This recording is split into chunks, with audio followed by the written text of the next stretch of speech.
नरसी ने कुछ साधुओं को, जिद पड़ गए साधु कि हमारे पास कुछ पैसा है, हम द्वारका जा रहे हैं। ध्यान से सुनना,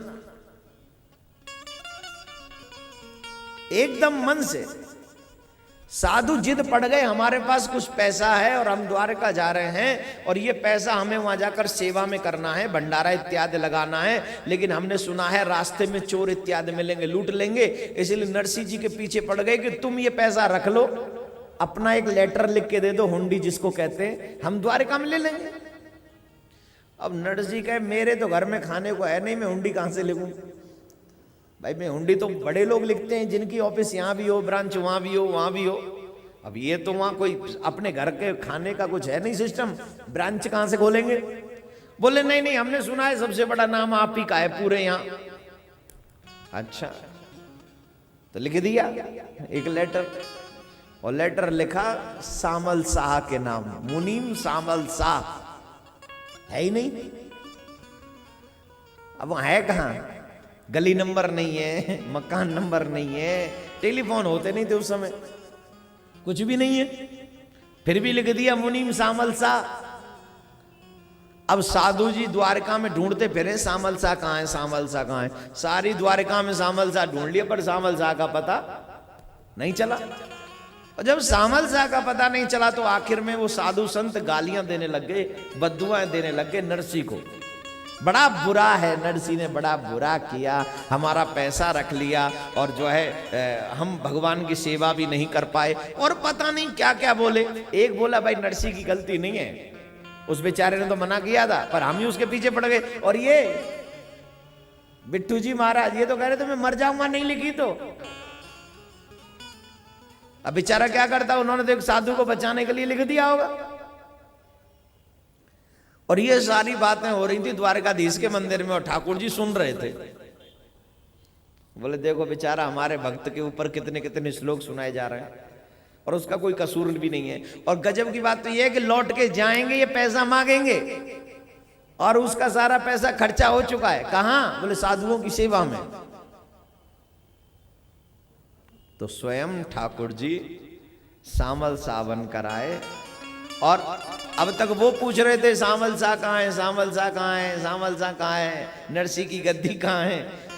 अब वो ऊपर से पूछ रहे ठाकुर जी, अरे कोई हमारे मालिक के यहां से आया है क्या, नरसिंह हमारे मालिक के कोई हमारे यहां से आया है, हम उनके मुनीम हैं, अरे कोई साधु आए थे भाई।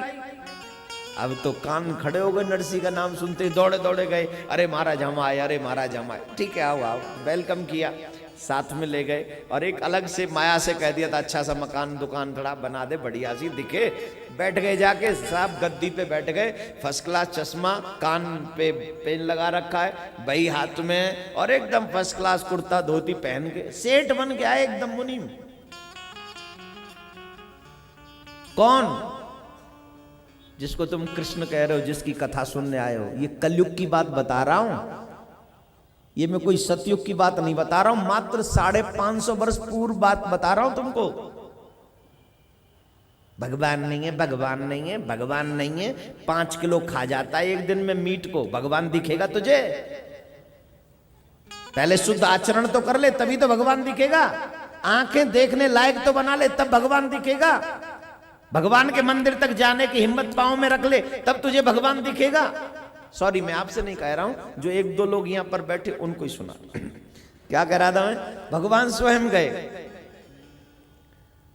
तो साधुओं ने पूछा, बोले महाराज हमने सबसे पूछा सामल शाह कहां है, सामल शाह कहां है, सामल शाह, कोई नहीं बता रहा था नरसिंह की गादी। तो भगवान ने जो जवाब दिया, क्या ब्यूटीफुल जवाब है। ये जवाब आप लोग सुन ले तो आपको भी एड्रेस मिल जाएगा ठाकुर जी का। बता दूं कि रहने दूं? नहीं बताता। क्यों बताऊं?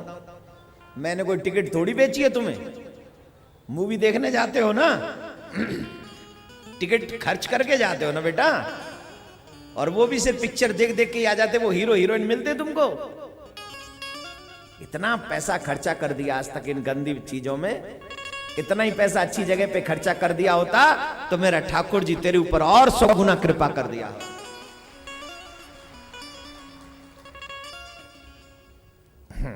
बता दूं? चलो हाथ जोड़ो, पहले यही टिकट होगा, हाथ जोड़ो। हाथ जोड़ो, ऐसे जोड़ते हैं हाथ। 7 साल बाद कथा सुन रहे हो, नहीं 4 साल बाद, 4 या 5 जो भी, हाथ जोड़ो, जोड़ के रखना जब तक एड्रेस न बताऊं। और राधे राधे बोलो जोर से। अब सुनो, जोड़ के रखना। ठाकुर जी कहते हैं आपने अवश्य मेरा एड्रेस किसी संसारिक व्यक्ति से पूछा होगा,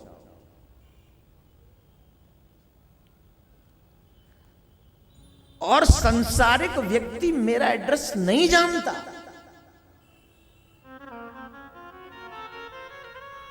अगर आप मेरा एड्रेस किसी विरक्त से पूछ लेते, किसी भगवान के भक्त से पूछ लेते, तो मैं आपको सच कहता हूं वो न सिर्फ तुम्हें एड्रेस बताता बल्कि तुम्हें मेरी गद्दी तक लेकर चला आता। वो मेरा एड्रेस सब जानते।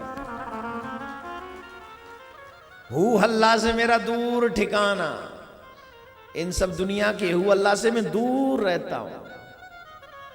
मैं दुनिया के हू हल्ला में नहीं रहता, मैं इनसे दूर रहता हूं। इसलिए मेरे भाई बहन, ये भागवत आपके घर में आपको नहीं सुनाई जा रही है, ये दुनिया के हू हल्ला से दूर सुनाई जा रही है। कहां सुनाई जा रही है? बोले जहां पर कोई आना भी पसंद नहीं करता होगा ऐसे प्रोग्रामों के बाद। इस पार्क में कोई आएगा? ये तभी आते होंगे लोग जब ऐसे सुंदर आयोजन होते होंगे, इसके अलावा यहाँ कोई नहीं आता है। और मुझे तो लगता है ये प्लेसेस भी सिद्ध हो गए इसीलिए, क्योंकि यहाँ पर सिर्फ भगवान की ही कथाएं होती रहती हैं।